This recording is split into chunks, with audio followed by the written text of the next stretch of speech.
think about the idea of like you don't scream, what is it? You don't scream fire in a crowded like movie theater. Like that came from a Supreme Court judge who used the Espionage Act. I think a little bit before World War I on like three foreigners or whatever have you that was saying like, yo, don't conscript, like don't fight in a war. They just want you to die for money. And it was like, hey, and the judge saying that them trying to get people to not die for free for empire is like screaming fire in a crowded theater. Like you're scaring people. Like, no, no, no, go fight for empire. Don't not do that. Or even idea of the what is it? The marketplace of ideas came from that same judge. Like that same judge was saying, "Oh, that's socialism and all this other shit," because that's not really cool in the marketplace of ideas. So it's again okay, no no need for redundancy, but the idea is we got to just stop playing the game. Like you got to find ways to stop playing the game. Like people talk about the Matrix or all this other nonsense. It's like, fam, you live in the Matrix. Fuck you! And This doesn't have to be this way. Like none of this has to be this way. We are And now we burgle. choosing to do any of these things. Now, when I say choosing, that doesn't necessarily mean that like, oh, you can just stop and just not pay your bills and your lights get cut off or whatever. It just means like, oh, okay, if we understand that we are choosing to do these things, then how do we choose to not do these things? Who do we need to deal with to not do these things? How do we organize around not doing these things? Everyone, do you know what I believe this is? A conspiracy by the man.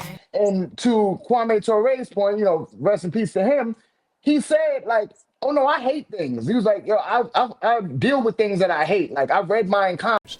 The Fifth Pan-African Congress is crucial for us. A decision was made there. They said that the final confrontation with colonialism is coming. After all, this is 1945, and you must know that there's negative and positives in everything. I remember once as a young man reading Mein Kampf on an airplane, sitting next to a woman. She said, what are you doing? I said, what do you mean what I'm doing? I'm reading Mein Kampf. Why are you reading it? I said, well, Hitler is a very important man. He had historical effects on the world, you know. She said, well, I'm a Jew. I said, have you read it? She said, no. I said, oh, that's bad. I said, have you not read Sun Yat-sen? She said, no. I said, he says the first law of war is to know the enemy.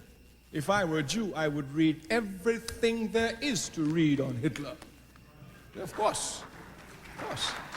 So there's a lot of things that I hate. I wake up hating shit every day.